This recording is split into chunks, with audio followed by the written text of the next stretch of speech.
భర్తతో కలిసి నిద్రించే ప్రతి స్త్రీ తెలుసుకోవలసిన విషయానికి మీ ఇంట్లో లక్ష్మీదేవి నిలబడడం లేదా?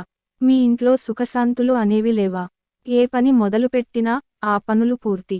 ఎవరైతే స్త్రీలు రాత్రి తమ భర్తతో కలిసి నిద్రించే ప్రతి మహిళ తెలుసుకోవలసిన విషయానికి భాగ్యోదయమే కలగడం లేదా? మీ ఇంట్లో లక్ష్మీదేవి నిలబడడం లేదా? మీ ఇంట్లో సుఖశాంతులు అనేవి లేవా? ఏ పని మొదలు పెట్టినా కూడా ఆ పనులలో అడ్డంకులు రావడం వలన ఆ పనులు పూర్తి కావడం లేదా? ఎవరైతే మహిళలు రాత్రి తమ భర్తతో కలిసి నిద్రిస్తారో వారందరూ కూడా ఈ విషయాలు తెలుసుకోవడం చాలా చాలా అవసరం.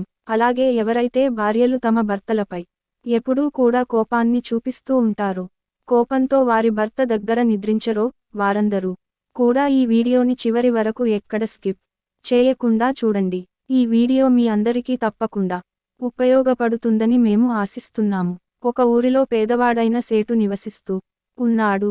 మీరు అనుకోవచ్చు, సేటు పేదవాడు ఏంటి అని? రెండు భిన్నమైన శబ్దాలు ఒకేసారి ఎలా అని? ఇదంతా కూడా భాగ్యం ఆడే ఆట.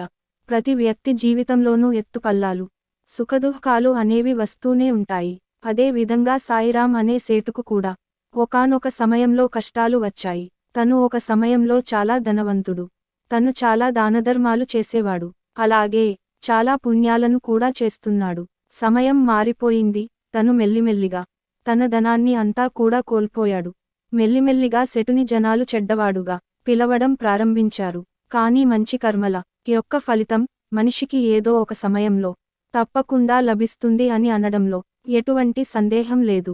అలాగే ఈ సేటుకు కూడా తప్పకుండా ఈ కథలో అదే జరుగుతుంది.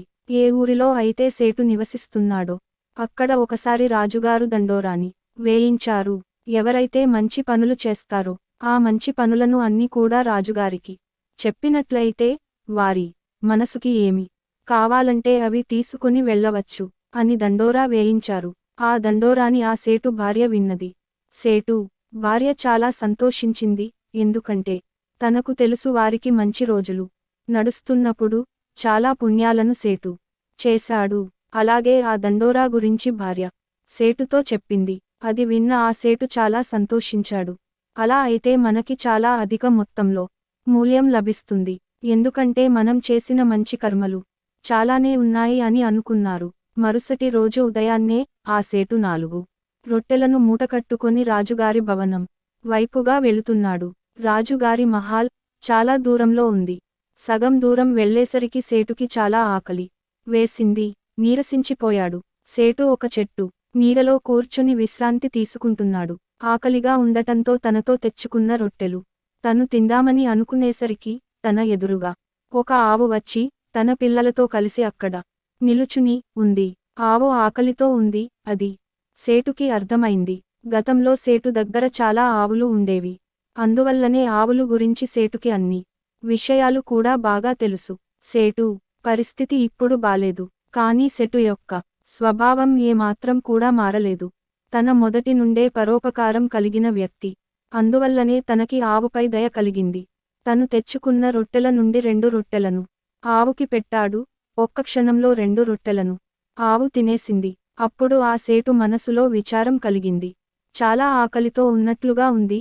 తన 2 దూడలకు పాలని ఇవ్వాలని ఈ 2 రొట్టెలను తింటే తన కడుపు ఎక్కడ నిండుతుంది అని ఆలోచించిన ఆ సేటు తన దగ్గర మిగిలి ఉన్న ఆ 2 రొట్టెలను కూడా ఆవుకి పెట్టేశాడు.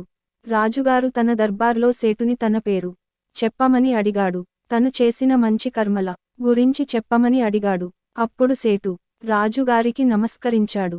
తరువాత తను చేసిన మంచి పనుల గురించి చెప్పడం ప్రారంభించాడు.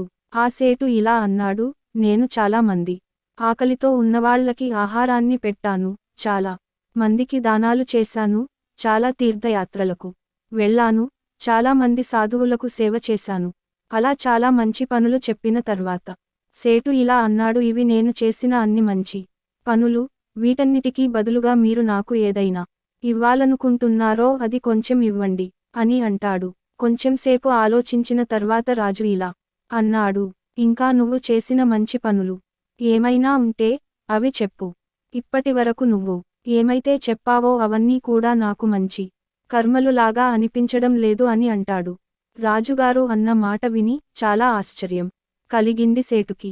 చేతులు జోడించి సేటు ఇలా అన్నాడు, ఇప్పటివరకు నేను చెప్పిన పనులు మీకు మంచి కర్మలు, పుణ్యకర్మలుగా అనిపించకపోయినట్లయితే నేను చేసిన మిగిలిన కర్మలను చెప్పటం వ్యర్థం అవుతుంది.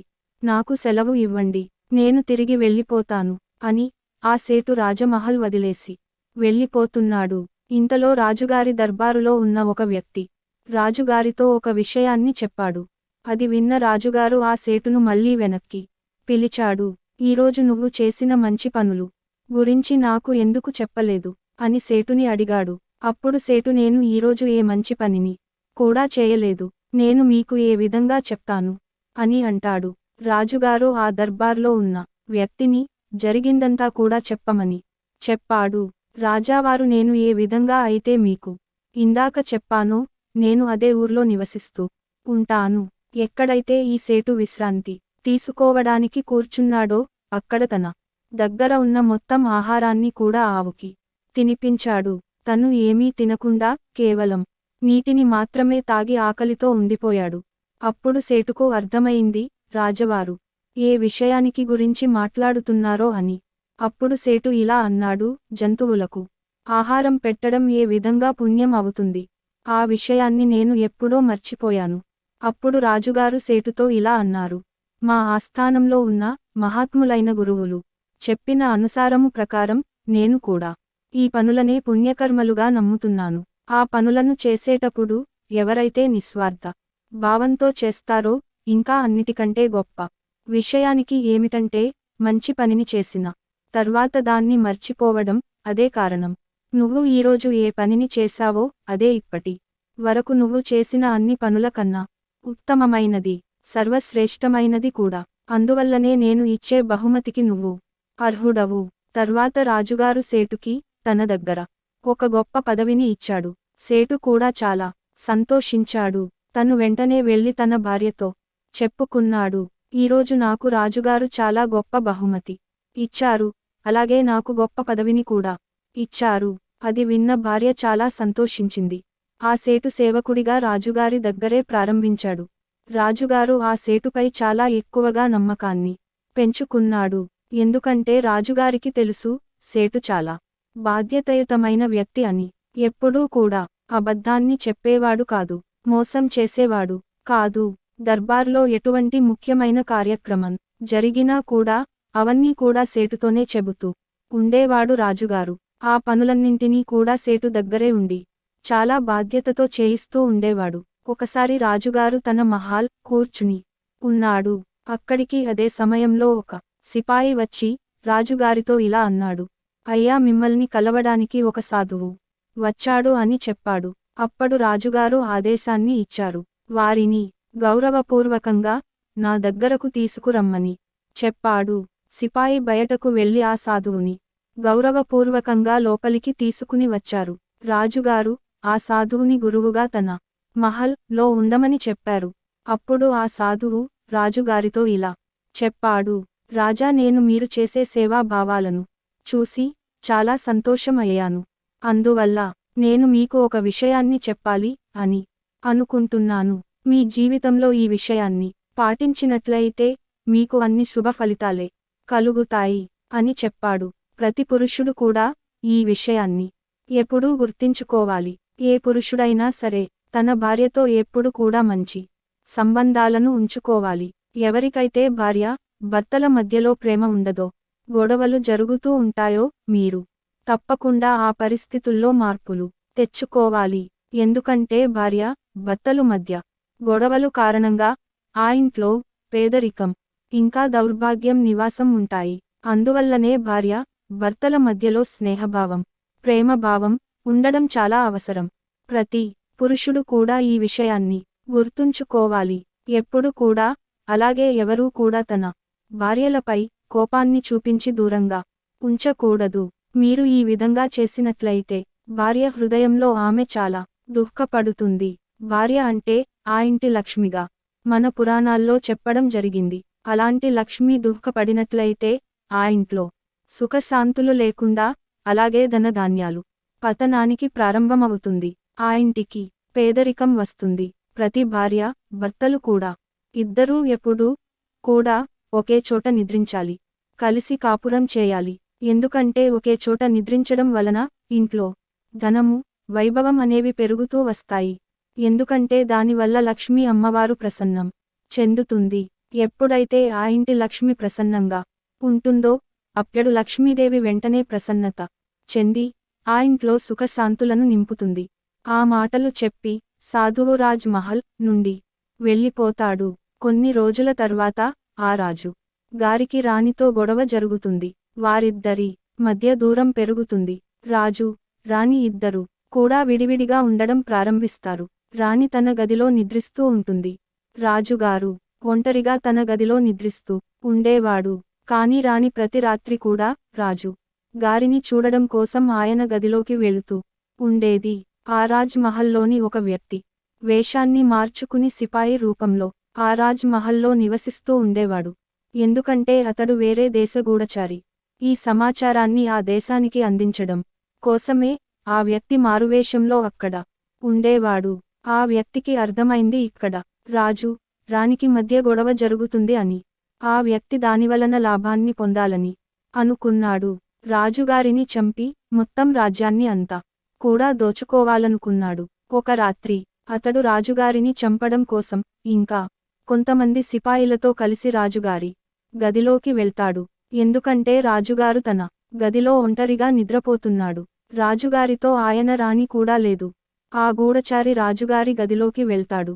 అప్పుడే రాణి రాజుగారిని చూసుకోవడం కోసం ఆయన గది వైపు వస్తూ ఉంది. రాణి చూసేసరికి రాజుగారిని చంపడం కోసం కొంతమంది ఆయన గదిలోకి వెళ్తున్నారు. వెంటనే రాణి కొంతమంది సిపాయిలను పిలిచి వాళ్ళని పట్టుకోమని చెప్పింది. ఉదయం రాజు గారికి విషయానికి అంతా కూడా తెలిసింది. అప్పుడు రాజుగారు రాణికి ధన్యవాదములు తెలిపారు.